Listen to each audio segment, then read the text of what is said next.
తమ్ముడు ఒకసారి నా వైపు చూడు. ఈరోజు ఏ స్థితిలో నువ్వు వచ్చినా, నీ పరిస్థితి ఎంత దిగజారిపోయినా, నీ పరిస్థితి చూసి నీకే అసహ్యమైపోయి ఈ బ్రతికే కంటే చస్తే పోయింది, ఈ ఆర్థిక ఇబ్బందులు అనుభవించే కంటే చస్తే పోయింది, కుటుంబంలో ఈ అసమాధానం అనుభవించే కంటే చస్తే పోయింది, ఈ బాధలు అనుభవించే కంటే నేను చస్తే క్షణంలో నా బాధ నేను మర్చిపోతానని నీ చుట్టూతో ఆవరించిన పరిస్థితులను బట్టి చస్తే బాగుండు అన్న పరిస్థితిలో ఈరోజు ఆరాధనకు వచ్చాము. ఒక మాట,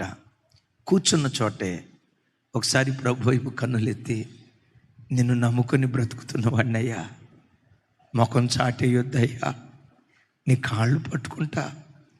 నాకు ముఖం చాటేయొద్దయ్యా, నువ్వు ముఖం చాటేస్తే నేను బ్రతకలేనయ్యా, ఒక్కసారి నా కన్నీళ్లు చూడయ్యా, ఒక్కసారి నా దుఃఖం చూడయ్యా అని ఆయన వైపు నువ్వు కన్నులెత్తగలిగితే రెప్పపాటు కాలములో నీ పరిస్థితులు విప్లవాత్మకంగా దేవుడు మార్చటం